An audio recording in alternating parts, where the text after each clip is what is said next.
Hallelujah.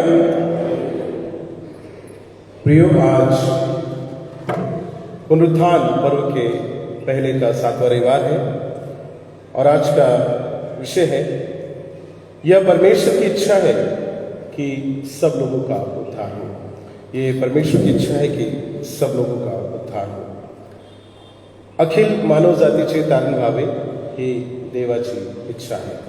It is God's will that all people should be saved. आइए हम प्रार्थना करें और उसके बाद हम आज के वचन में करेंगे।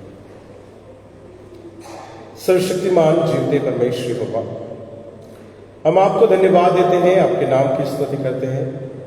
आज के पाक कलाम को जो पढ़ा सुना गया है प्रभु, स्मरण करते समय आप हमारे अगुवाई कीजिए।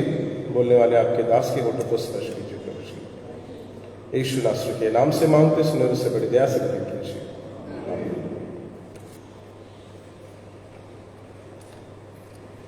प्रियो, जब हम उद्धार की बात करते हैं और उद्धार के बारे में अगर हम विचार करें तो कई बार हमारे मन में सवाल ये आता होगा कि व्हाट इज साल्वेशन, उद्धार क्या है?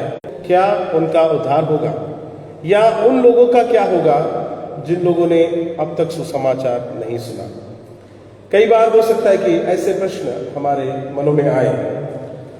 और जब हम इस भारत देश में रहते हैं तो यहाँ पर बहुत सारे विचारधारा, बहुत सारे बचाए जाए। इंसान कई बार इतना स्वार्थी हो जाता है या खुद के बारे में इतना सोचता है कि वो अपने परिवार के बारे में जो है वो सोचता है, लेकिन औरों के बारे में कई बार विचार नहीं आता हमारे मन में। आज का जो वचन है, अगर हम लोग पढ़ते हैं, 3 शास्त्र पाठ हमने पढ़े हैं। यशायाह में हमने पढ़ा है कि वहां पर देखते हैं कि परदेसी लोग और खोजी लोगों के बारे में वहां पर लिखा है कि उनका भी उद्धार होगा, परमेश्वर उनको भी छोड़ेगा नहीं। और 5 से लेकर जो हमने 13 वचन तक पढ़ा है उसमें एक सूबेदार के बारे में वहां पर लिखा गया है कि सूबेदार का जीवन किस तरीके से था और सूबेदार ने कैसे प्रभु यीशु मसीह को अप्रोच किया और उसके विश्वास के बारे में प्रभु यीशु ने किस तरीके से एक सेंटेंस कहा कि ऐसा विश्वास मैंने इज़राइल में भी नहीं पाया। ऐसा विश्वास मैंने इज़राइल में भी मैंने नहीं पाया। प्रियो, जब ये तीनों संदर्भ को हम लोग देखते हैं तो यहाँ पर हमको एक बात गौर करने वाली ये पता चलती है कि परमेश्वर नहीं चाहता कि केवल कुछ लोग बचाए जाए।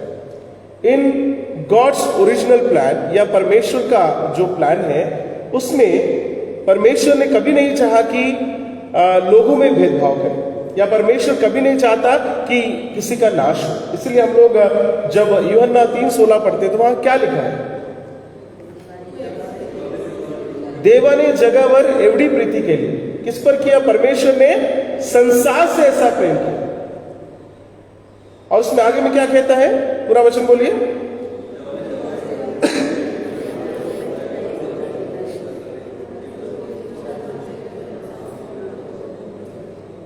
ताकि जो कोई उस पर विश्वास करे वह नाश न हो परंतु अनंत जीवन पाए। और परमेश्वर ने संसार से ऐसा प्रेम किया। वहां पर यह नहीं लिखा है कि भारत देश से ऐसा प्रेम किया, इज़राइल देश से ऐसा प्रेम किया, या सिर्फ सेंट थॉमस चर्च कलीसिया से ऐसा प्रेम किया, या पर्टिकुलर परिवार से ऐसा प्रेम किया।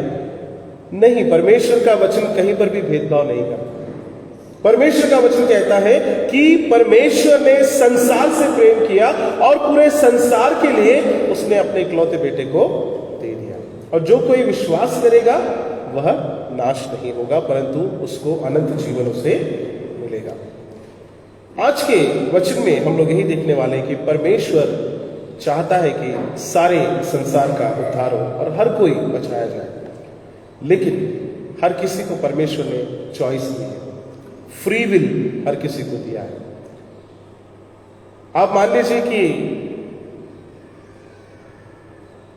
किसी के घर में प्रोग्राम में बुफे में आप गए और आप खाने के काउंटर पर जब आप जाते हैं तो वहां पर बहुत सारी वैरायटी ऑफ डिशेस रहती है।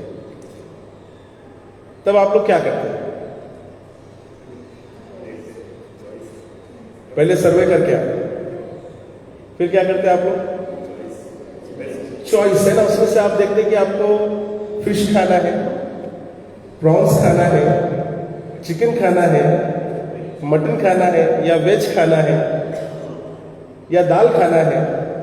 So you have a choice, you have options and then you have a choice to make. परमेश्वर ने हमारे सामने खुला रखा है उद्धार का रास्ता, लेकिन चुनना नहीं चुनना वो हमारे हाथ में. सो परमेश्वर चाहता है कि हर किसी का उद्धार हो. God wants everybody to be saved.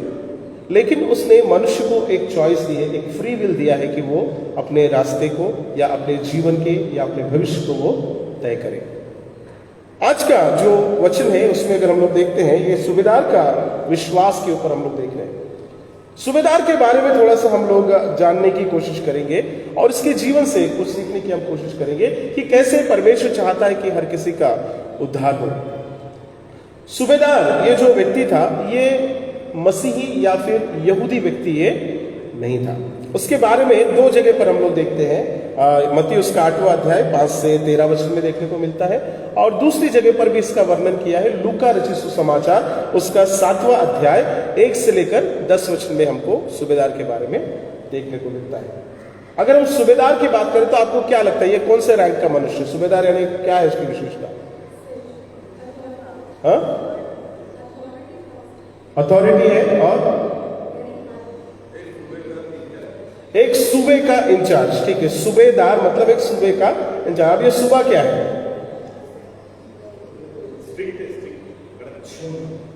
कड़क. ठीक है,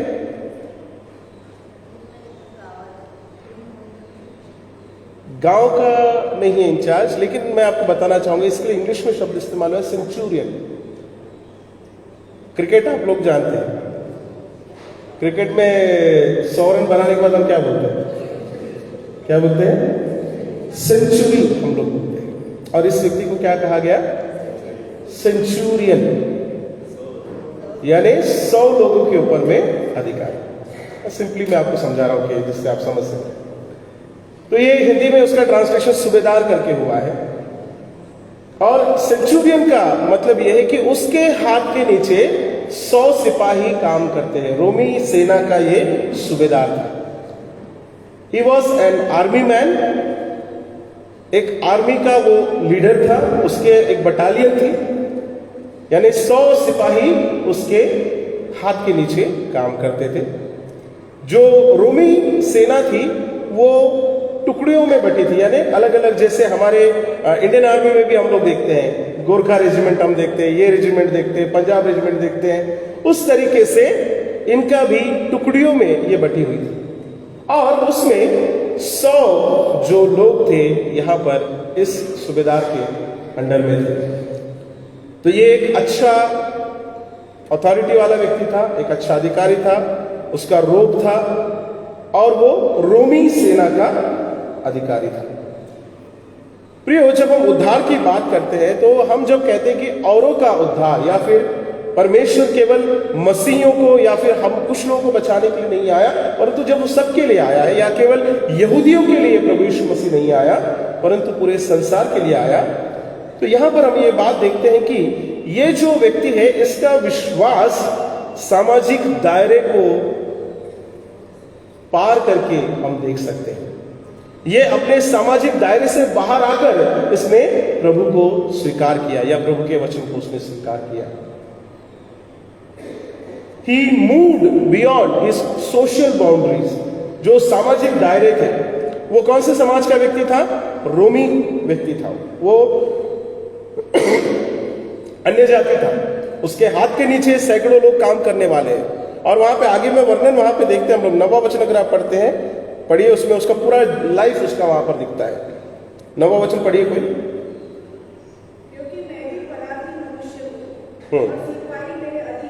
मैं एक पराधीन मनुष्य हूं, हाँ, और सिपाही मेरे अधीन है. हाँ, हाँ. तो ये अपना डिटेल बता रहा है कि मैं पराधीन मनुष्य हूं, मेरे हाथ के नीचे इतने सिपाही हैं, और मैं एक को कहता हूं आ तो वो आता है, एक को कहता है जा तो वो जाता है. यानी मेरे शब्द जो मैं कहता हूं वो होता होता है, I have so much of authority. और वो व्यक्ति जो है यहाँ पर प्रभु यीशु मसीह के पास में आता है। ये एक रोमन आर्मी ऑफिसर है। अगर हम लोग उस समय का संदर्भ अगर हम देखते हैं, कॉन्टेक्स्ट अगर हम देखते हैं, तो जो यहूदी लोग थे वो किसकी गुलामी में थे? रोमी लोगों की गुलामी में थे। और जिसकी हम गुलामी करते हैं तो उसके प्रति हम कैसे रहेंगे? हमारा स्वभाव कैसा रहेगा? अगर हमको किसी ने गुलाम बना के रखा है, वी लव देम, हम उनको बहुत प्यार करते हैं। भारत देश पर अंग्रेजों ने जब राज किया, हम बहुत प्यार करते थे। क्या करते हैं? वी हेट देम, हम उनसे नफरत करते हैं जो हम पर अत्याचार करते हैं। क्योंकि जो रोमी सिपाही जो लोग थे, उनको ये भी उनका तरीका था कि कभी कभी वो रास्ते पर जाते जाते व्यक्ति को पकड़ लेते थे और उनका जो बैग होता था या जो सामान होता था सेना का, जो उनके पास में लगेज होता था, वो चलते राह चलते किसी भी व्यक्ति के कंधे पर डाल देते और बोलते थे चल। इसलिए यीशु मसीह बोलते कोई तुमको 1 मील लेकर जाए तो 2 मील साथ चल। इस तरीके का अत्याचार वो करते थे। So they were doing all kind of violence, human rights का वायलेशन करते थे, किसी को भी मार देते थे क्योंकि उनके हाथ में सत्ता थी। अत्याचार करना, बलात्कार करना और हर प्रकार का लूटपाट करना। प्रभु यीशु मसीह को भी हम देखते हैं, जब पकड़ा उन्होंने तो उनके कपड़े भी बांट लिए। अगर हम कॉन्टेक्स्ट में अगर हम समझते हैं तो रोमी जो सिपाही है उसको हर यहूदी नफरत करता था। और अगर कोई जिलट टाइप का यहूदी अगर होता या कोई अगर विद्रोही प्रकार का यहूदी होता तो वो तो चाहेगा कि रोमी सिपाही को मार दे, क्योंकि ये वो लोग थे जो उन पर अत्याचार करते थे, वो गुलामी में थे। और ऐसे समय में यहां पर हम देखते एक विभिन्न तरीके का अधिकारी जो प्रभु यीशु मसीह के पास में आता है, जिसके पास में सत्ता है, जिसके पास में ताकत है, जिसके पास में पावर है। वो अपने उस अधिकार से नीचे आता है, अपने उस सामाजिक दायरे से बाहर आता है और प्रभु यीशु मसीह के ऊपर में विश्वास दिखाता है। और किसके लिए विश्वास दिखाता है वो? अगर हम लोग देखते हैं पहली बात यहां पर, किसके लिए? उसके घर में कौन बीमार था? उसका सेवक बीमार था। लोग अधिकार से नीचे आने को तब देखते जब उसके खुद के घर का कोई प्रॉब्लम है। अगर आपकी पत्नी बीमार है, आपका बेटा बीमार है, हम समझ सकते हैं। लेकिन यहां पर जो सूबेदार है वो किसके लिए प्रभु यीशु मसीह के पास आया? वहां पढ़िए 5वें वचन में लिखा है, 6वें वचन में। जब वह कफरनहूम में आया तो एक सूबेदार ने उसके पास आकर उससे विनती की, हे प्रभु, मेरा सेवक घर में लकवा रोग से बहुत दुखी पड़ा है। उसने उससे कहा, मैं आकर उसे चंगा करूंगा। एक सूबेदार अपने उस अधिकार को छोड़कर, अपने घर को छोड़कर वो आया और प्रभु यीशु मसीह से मिला और कहता है कि मेरा सेवक लकवे से पड़ा है। यहां पर एक विशेष बात हम देखते हैं, he was very kind hearted person.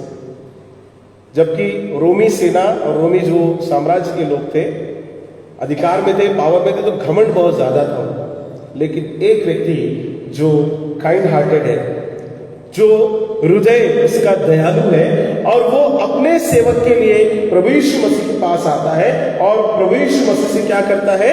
वो विनती करता है, कहता है कि मेरा सेवक घर में लकवा रोग से दुखी पड़ा है। और उसके बाद में प्रभु यीशु मसीह क्या कहते हैं? मैं आकर उसे चंगा करूंगा। यहां पर रोमी सेना का सिपाही है और रोमन लोगों का कल्चर अलग है।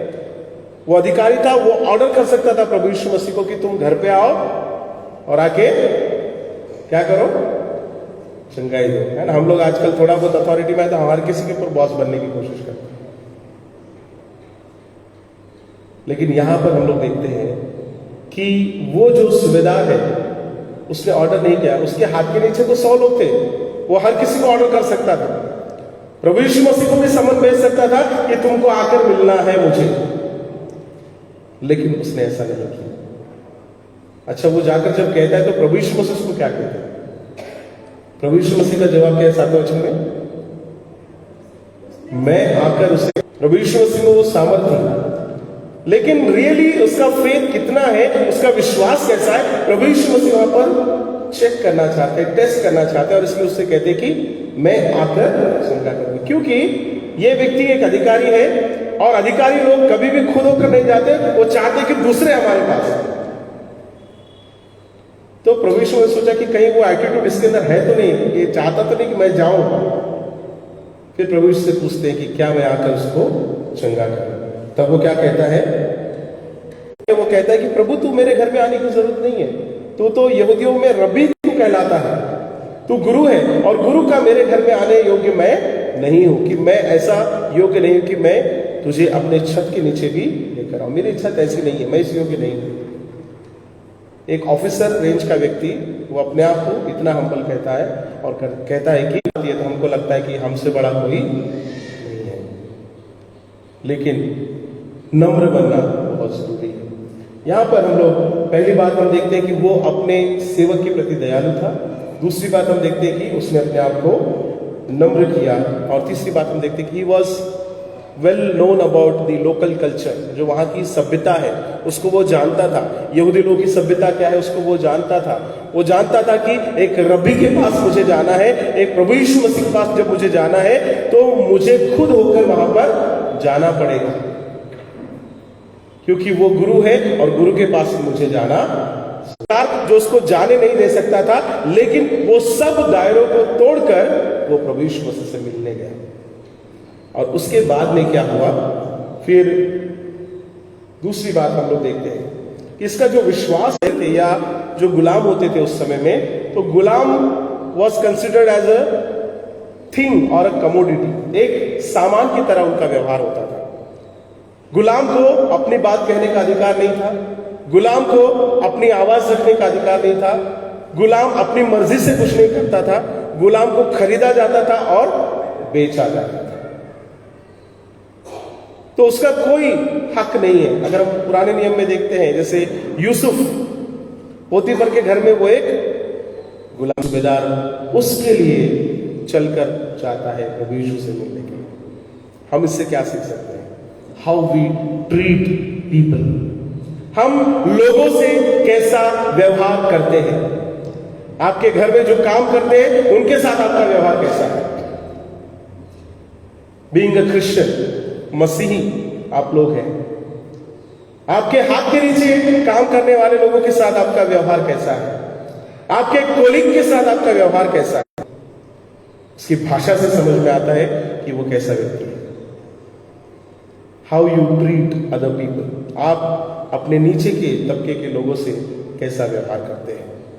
ये जो व्यक्ति है अपने सेवक के लिए प्रभु यीशु के पास जाता है, अपने अधिकार को छोड़कर, सामाजिक दायरे को छोड़कर वो जाता है। दूसरी बात हम देखते हैं कि faith that brings us salvation means that we move beyond our social positions.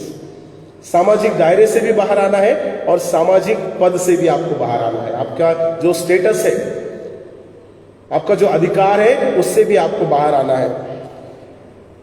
जैसा मैंने आपको बताया कि वो एक पावरफुल व्यक्ति था, वो लोगों को ऑर्डर देने वाला व्यक्ति था। लोगों से ऑर्डर लेने का उसको आदत नहीं थी, लोगों को ऑर्डर देने वाला व्यक्ति था। लेकिन वो आया किसके पास में? एक सिंपल व्यक्ति के पास, एक गांव का व्यक्ति, नासरत निवासी के पास आया। वो नासरत निवासी कौन है? प्रभु Yeshu Masih. Was a simple man. प्रभु यीशु मसीह सिंपल मैन है, एक गांव का व्यक्ति है। प्रभु यीशु मसीह का बहुत ज्यादा समाज में बहुत ऊंचा स्थान था। उनको हराने के लिए परमेश्वर ने जो है कमजोर लोगों का इस्तेमाल किया। फरो राजा के अगेंस्ट में परमेश्वर ने किसको इस्तेमाल किया? मूसा को। अगर हम लोग देखते हैं गोलियत जैसा एक ताकतवर व्यक्ति, उसके सामने परमेश्वर ने किसको खड़ा किया? दाऊद को, एक छोटा सा लड़का, एक 15-16 साल का लड़का, उसको परमेश्वर ने खड़ा किया। प्रियो, हम कितने ही ताकतवर क्यों ना हो, हम कितने ही प्रभावशाली क्यों ना हो समाज में, लेकिन परमेश्वर कई बार मूर्खों को चुनता है कि वो ज्ञानवानों को लज्जित करे। बाइबल में लिखा है कि परमेश्वर ने इस संसार के मूर्खों को चुन लिया है कि वो ज्ञानवान को और ताकतवर को लज्जित करे। इसलिए घमंड में ना रहे। हिटलर की हिटलर ही नहीं रही, हमारी क्या रहे। इसलिए सुधार बहुत जरूरी है। कई बार हमको वो नशा आ जाता है सत्ता का, या घमंड आ जाता है, तो हमको लगता है कि हमसे बड़ा सुप्रीम अथॉरिटी कोई नहीं है, और हम औरों पर दबाव, औरों पर जो है अपना जो है ताकत हम दिखाने का प्रयास करते हैं। सूबेदार कर सकता था, लेकिन उसने ऐसा नहीं किया। उसने अपने आप को नम्र किया और प्रभु यीशु मसीह के पास में वो जाता है। So he was kind and he was also humble. Kind था और हम्बल था। और उसके बाद में तीसरा बात हम देखते हैं कि he is willing to submit to authority. जो अपने सामने का व्यक्ति है उसके प्रति वो उसकी आज्ञा मानने के लिए भी तैयार था। यहाँ पे वो कहता है कि मेरे हाथ के नीचे तो इतने लोग हैं, आओ बोले तो आते हैं, जाओ बोले तो जाते हैं, लेकिन प्रभु मैं इस योग्य नहीं कि तू मेरे घर में आए। तू केवल अपने मुख से कह दे, अगर तू बोल देगा तो मेरा सेवक चंगा हो जाएगा। और वहां पर हम देखते हैं उसके बाद प्रभु यीशु मसीह कहते हैं, क्या कहते हैं? 10 वचन पढ़िए।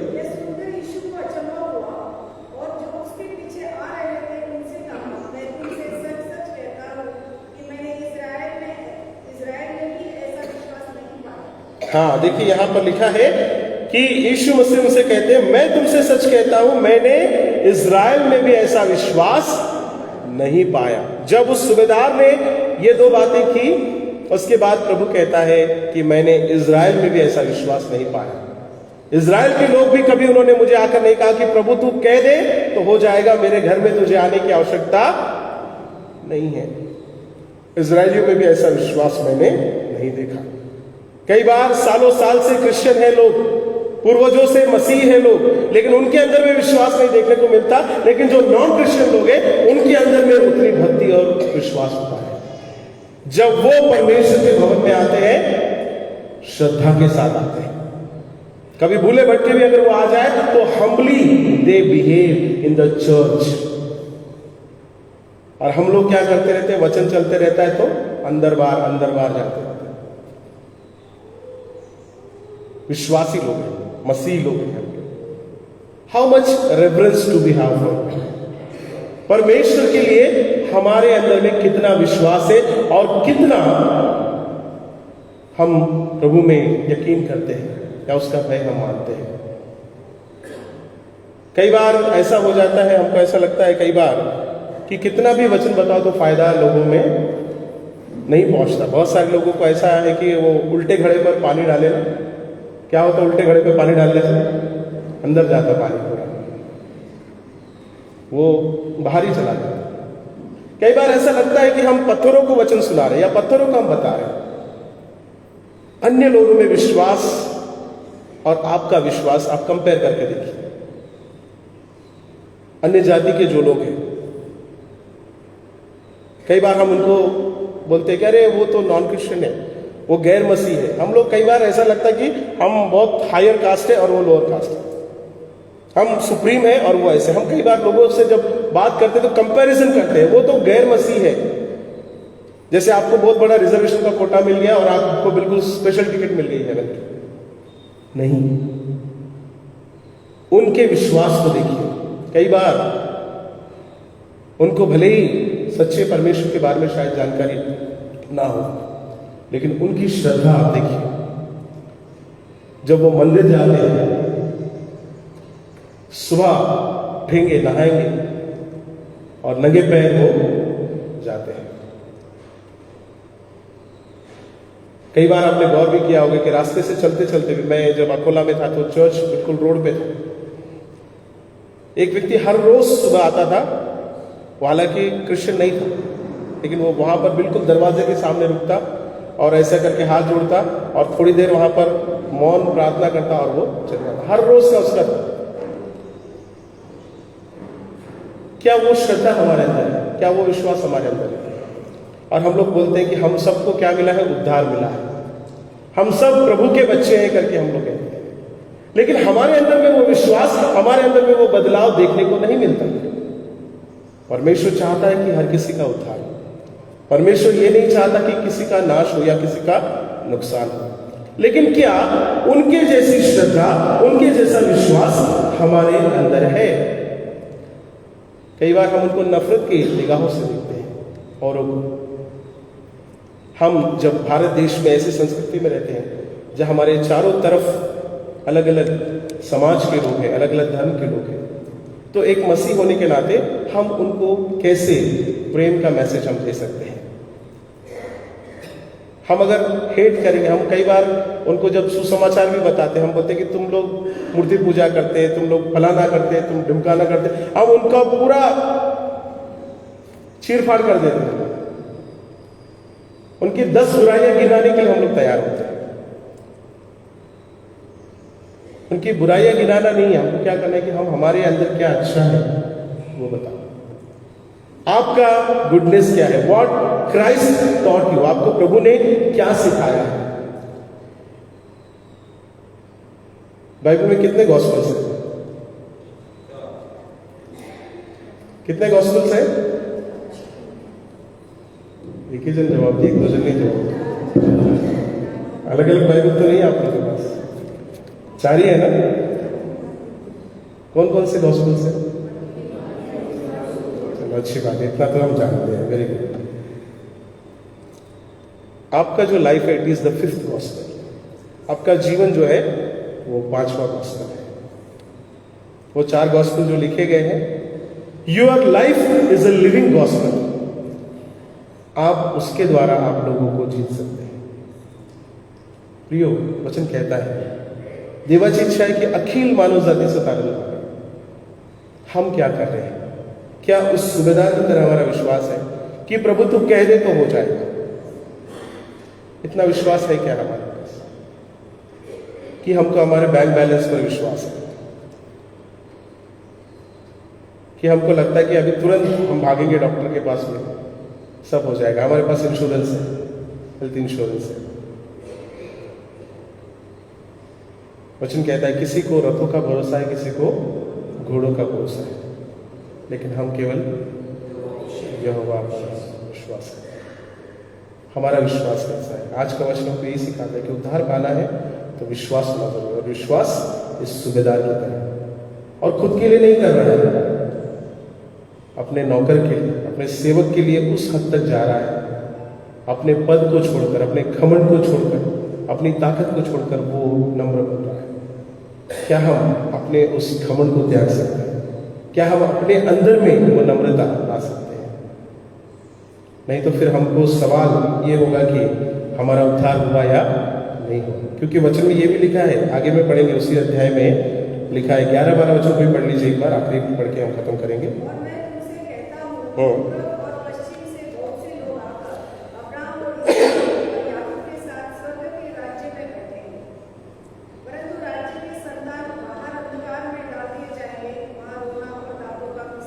हाँ, वहां पे लिखा है, मैं तुमसे कहता हूं कि पूरब से और पश्चिम से। यीशु मसीह यहां पर बताते हैं, इसका मतलब यह है कि अन्य जाति के भी बहुत सारे लोग क्या करेंगे? इसहाक और अब्राहम, इसहाक और याकूब के साथ में कहां बैठेंगे? स्वर्ग के राज्य में बैठेंगे। कौन लोग बैठेंगे? पूरब से आकर बैठेंगे, पश्चिम से आकर बैठेंगे। यानी दोज यू फील कि they are not the believers, वो लोग भी आकर प्रभु के राज्य में बैठेंगे। और उसके बाद में वहां पे क्या लिखा है 12 वचन में, परंतु वहां पर आया है, परंतु राज्य के संतान क्या किए जाएंगे? बाहर अंधकार में डाल दिए जाएंगे और वहां रोना और दांतों का पीसना होगा। कौन लोग डाल दिए जाएंगे अंधकार में? राज्य के लोग कौन है? मसीह लोग हैं। राज्य के लोग कौन है? हो सकता है Saint Thomas church new colony के भी लोग हो। राज्य के लोग, राज में है वो लोग, जो राज्य के लोग हैं उनको उठा के कहां डाल दिया जाएगा?